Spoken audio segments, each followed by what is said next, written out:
Next 1 year వరకు gold కొనడం ఆపేయండి.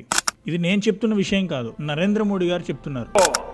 हम सोने के गहने नहीं खरीदेंगे, सोना नहीं खरीदेंगे. ఎందుకంటే మనం కొంటున్న గోల్డ్ కారణంగా మన యొక్క ఫారిన్ ఎక్స్చేంజ్ మీద స్ట్రెస్ పడి డాలర్ ముందు మన ఇండియన్ రూపీ అనేది వీక్ అవుతుంది. అర్థం కాలేదు కదా? క్లియర్గా అర్థమయ్యేటట్టు చెప్తా చూడండి. ఇమాజిన్ చేసుకోండి, మీ ఫ్యామిలీలో అందరూ రూపీస్లోనే ఎర్న్ చేస్తున్నారు, బట్ మీరు petrol, fertiliser, gold, cooking oil ఇలాంటి వస్తువులు కొనాలంటే డాలర్లో కొనాల్సిన పరిస్థితి వచ్చింది. ఎందుకు అంటే ఇవన్నీ మనం బయట దేశాల నుంచి ఇంపోర్ట్ చేసుకుంటాం. అంటే ఈ వస్తువులన్నీ మనవి కాదు, బయట దేశాల వాళ్ళవి. వాళ్ళ నుంచి ఇంపోర్ట్ చేసుకుంటున్నాం కాబట్టి వాళ్ళని డాలర్లోనే స్పెండ్ చేస్తాం. అనుకోండి సడన్ గా పెట్రోల్ యొక్క ప్రైజెస్ పెరిగిపోయినాయి. అలా ఎలా పెరుగుతాయి అంటే ఏదైనా కారణమై ఉండొచ్చు. ఫర్ ఎగ్జాంపుల్ ఇప్పుడు జరుగుతున్న ఇరాన్ ఇజ్రాయెల్ వార్ కారణంగా ప్రైజెస్ పెరిగిపోయినాయి అనుకోండి. ఆబ్వియస్లీ మనం ఏం చేస్తాం, ఏదైతే వస్తువుల రేట్లు పెరిగాయో వాటిని తక్కువ పర్చేజ్ చేస్తాం. ఇప్పుడు సేమ్ సెంట్రల్ లెవెల్గా, ఇండియా లెవెల్గా గవర్నమెంట్ చేయాలనుకుంటుంది కూడా అదే.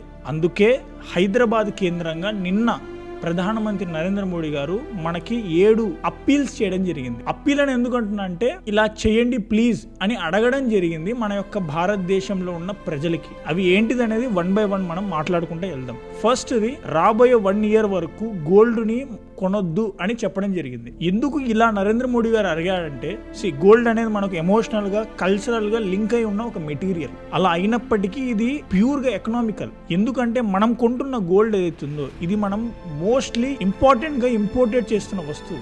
దాదాపుగా గోల్డ్ అనేది బయట దేశాల నుంచే మనకు వస్తుంది. మనోళ్ళు ఏదో రెడీమేడ్ గా డిజైన్స్ తయారు చేసి దాన్ని ఒక జ్యువెలరీగా అమ్ముతున్నారే తప్ప ఏదైతే మెటీరియల్ ఉందో, గోల్డ్ ఉందో అది మొత్తం బయట దేశాల నుంచి మనకు వస్తుంది. కాబట్టి మీరు పర్చేజ్ చేసి 1 lakh worth of gold jewellery ఏదైతే ఉందో దాంట్లో ఎక్కువ భాగం ఇండియా ఇంపోర్ట్ చేస్తుందనే కారణంగా బయట దేశాలకి మనం డాలర్లో డబ్బులు పే చేయాల్సింది వస్తుంది అని చెప్పాలి.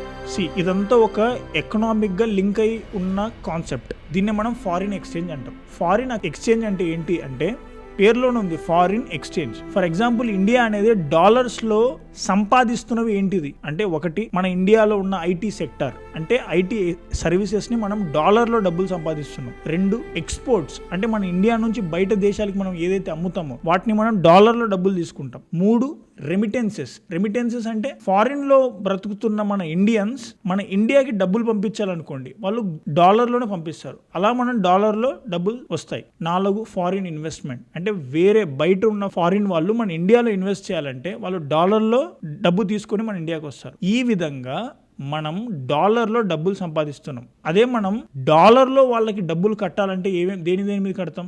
ఇంపోర్ట్స్ అంటే ఆయిల్ కావచ్చు, గోల్డ్ కావచ్చు. 2 మనం ఫారిన్ ట్రావెల్ కోసం వెళ్ళినప్పుడు అక్కడ స్పెండ్ చేసే డబ్బులు డాలర్స్లో స్పెండ్ చేస్తాం. కాబట్టి ఎప్పటికైతే ఈ క్యాలిక్యులేషన్ ఏదైతే ఉందో, ఇది స్పెండింగ్ అనేది ఎప్పటికీ ఎర్నింగ్స్ కన్నా ఎక్కువ ఉండకూడదు కదా. స్పెండింగ్ తక్కువ ఉండాలి, ఎర్నింగ్స్ ఎక్కువ ఉండాలి. ఇలా ఉన్నప్పుడు ఎలాంటి ప్రాబ్లం ఉండదు. Or spending equal to earnings ఉన్నా ప్రాబ్లం లేదు. అంతే తప్ప స్పెండింగ్ ఎక్కువ అయిపోయి ఎర్నింగ్స్ తక్కువ అయిపోయింది అనుకోండి, ప్రాబ్లం స్టార్ట్ అవుతుంది. అంతే కదా. ఫర్ ఎగ్జాంపుల్ ఇప్పటి వరకు మన ఇండియా అనేది $100 సంపాదిస్తుంటే మన యొక్క స్పెండింగ్ కూడా 100 ఉందనుకోండి, ఎలాంటి ప్రాబ్లం లేదు. అదే ఒకవేళ ఆయిల్ కొంచెం రేట్ పెరగడం ద్వారా అదే క్వాంటిటీ ఇంపోర్ట్ చేస్తున్నాం, అయినప్పటికీ ఎక్కువ డాలర్లు స్పెండ్ చేయాల్సిన పరిస్థితి వచ్చింది. అలాంటప్పుడే మన యొక్క ఎర్నింగ్స్ ఏమో 100 ఉంది, మనమేమో ఇవ్వాల్సిన డబ్బేమో 120-140 అయిపోయింది. అలాంటప్పుడే ప్రాబ్లం వస్తుంది. దీన్ని మనం ఫారిన్ ఎక్స్చేంజ్ మీద స్ట్రెస్ అని పిలుస్తూ ఉంటాం. ఆబ్వియస్లీ ఇప్పుడు అదే జరుగుతుంది. అందుచేతనే మనం ఎక్కువ డాలర్లో డబ్బులు ఇవ్వాల్సిన పరిస్థితి వచ్చింది. అందుకే నరేంద్ర మోడీ గారు అప్పీల్ చేస్తున్నారు, గోల్డ్ వాడకాన్ని తగ్గించండి అని. అప్పుడు ఏమవుతుంది, ఆబ్వియస్లీ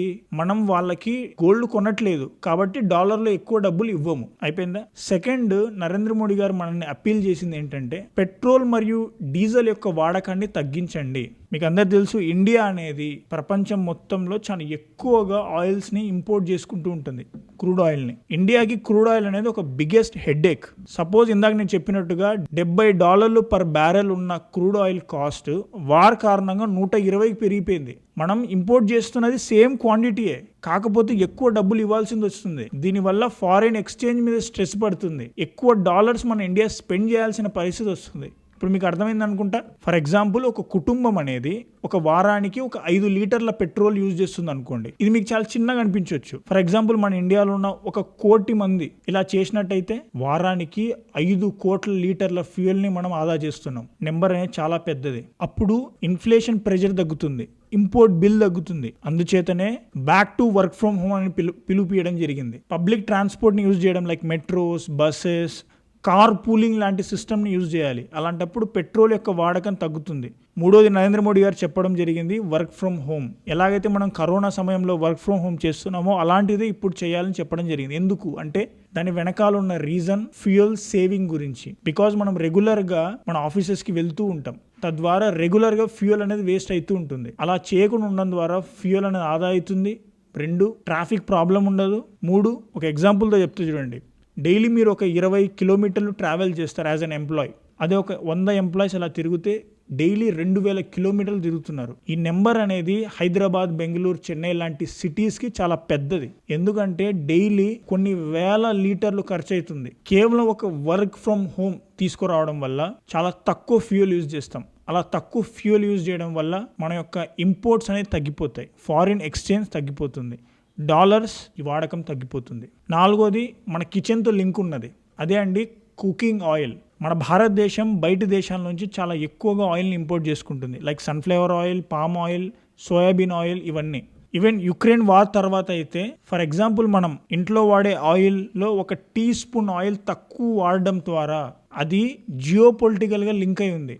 మనం వాడే వాడకం అనేది మన ఇండియా యొక్క ఎకనామిక్తో లింక్ అయి ఉంది. మీరు అలా తక్కువ వాడడం ద్వారా తక్కువ ఇంపోర్ట్ చేసుకోగలుగుతాం. 5ది, కెమికల్ ఫెర్టిలైజర్స్. మన భారతదేశం అనేది బయట దేశాల నుంచి పొటాష్, అమోనియా లాంటి కెమికల్ ఫెర్టిలైజర్స్ని ఎక్కువగా ఇంపోర్ట్ చేస్తూ ఉంటాం. అండ్ మన ఇండియా అనేది న్యాచురల్ ఫార్మింగ్ మరియు ఆర్గానిక్ ఫార్మింగ్ వైపు వెళ్ళడం ద్వారా, అంటే ఇది సడన్గా జరిగేది కాదు, పైప్ లైన్లో ఉంచుకోవాలి దీన్ని. ఫ్యూచర్లో మనం కెమికల్ వాడకం తగ్గించాలి అనే ఒక గోల్ పెట్టుకోవడం ద్వారా రాబోయే రోజుల్లో మనం కెమికల్ వాడకాన్ని తగ్గిస్తాం. అలా తగ్గించడం ద్వారా ఇంపోర్ట్ని కూడా తగ్గించుకుంటాం. కేవలం అగ్రికల్చర్ మాత్రమే ట్రాన్స్ఫార్మ్ అవడం కాదు, మన ఇంపోర్ట్స్ తగ్గడం ద్వారా మన ఇండియన్ ఎకానమీ కూడా కొంచెం మార్పు చెందుతుంది.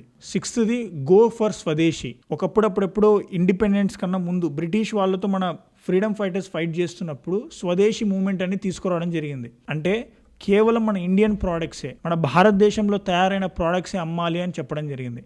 ఇప్పుడు మనం ఎలాంటి ఇండిపెండెన్స్ ఫైట్లో లేము, మన దగ్గర ఎలాంటి బ్రిటిష్ రాజ్ పరిపాలించట్లేదు. కానీ ఈ స్వదేశీ మూమెంట్ ఏదైతే ఉందో సేమ్ దాంతో లింక్ అవుతున్నట్టయితే కనిపిస్తుంది. కానీ ఈసారి ఎకనామికల్గా, ఎందుకంటే మనం ఫారిన్ ప్రోడక్ట్స్ని ఎక్కువగా వాడడం ద్వారా మనం ఎక్కువగా ఇంపోర్ట్ చేసుకోవడం జరుగుతుంది. అలా ఇంపోర్ట్ చేసుకున్నప్పుడు సేమ్ డాలర్లో పే చేస్తాం, ఫారిన్ ఎక్స్చేంజ్ మీద ప్రెషర్ పడుతుంది. అదే మనం ఇండియాలో తయారైన ప్రోడక్ట్స్ని యూజ్ చేయడం ద్వారా, అంటే మన ఇండియాలో ఆల్టర్నేటివ్స్ని వెతికి మనం పర్చేజ్ చేయడం ద్వారా, ఒకటి ఇందాక నేను చెప్పిన ఫారిన్ ఎక్స్చేంజ్ ప్రాబ్లమ్ని తగ్గిస్తున్నాం. 1, 2, మన ఇండియా ప్రోడక్ట్స్ యొక్క లోకల్ డిమాండ్ పెరిగిపోతుంది, మన దగ్గర ప్రొడక్షన్ పెరుగుతుంది. అలా ప్రొడక్షన్ పెరగాలంటే జాబ్స్ ఎక్కువ క్రియేట్ అవుతాయి. దానివల్ల ఆబ్వియస్లీ మనం తక్కువ ఇంపోర్ట్ డిపెండెన్స్ అవుతాం. కానీ ఇక్కడ ఒక ప్రాబ్లం ఉంది, మన దగ్గర అన్నిటికీ ఆల్టర్నేటివ్స్ లేవు. ఫర్ ఎగ్జాంపుల్, స్మార్ట్ ఫోన్స్లో మన ఇండియా దగ్గర ఆల్టర్నేట్ లేదు. అలాగే యాప్స్లో కూడా మన దగ్గర ఆల్టర్నేట్ లేదు. బట్ అయినంత వరకు మనం ఆల్టర్నేటివ్స్ యూస్ చేయాలి. అండ్ గవర్నమెంట్ కూడా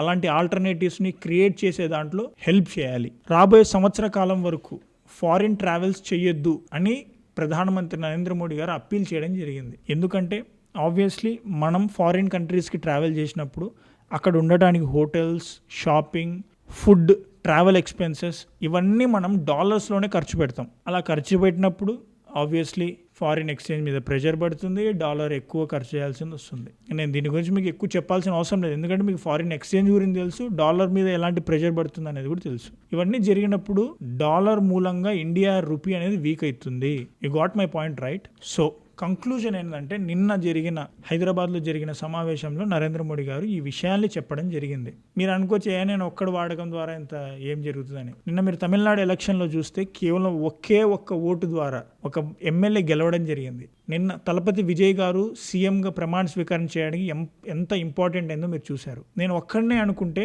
ఒక్కడంటే చాలా స్మాల్ నెంబర్ అనిపించవచ్చు, కానీ మీ ఒక్కరు లాంటి వాళ్ళు మన భారతదేశంలో 140 కోట్ల మంది కనుక చేయగలిగితే ఎంత ఇంపాక్ట్ వస్తుంది చూడండి. ఒక కోట్ ఉంది, 1 man మేక్స్ ఎ మెజారిటీ అని. ఈ వీడియోకి అది కంప్లీట్గా సూట్ అవుతుంది. ఇదండి వీడియో. అయితే మీకు ఈ వీడియో నచ్చినట్టు అనుకుంటున్నాను. నచ్చినట్టయితే లైక్ చేయండి అండ్ మీ ఫ్రెండ్స్కి ఈ విషయాలన్నీ తెలియాలి కాబట్టి షేర్ చేయండి.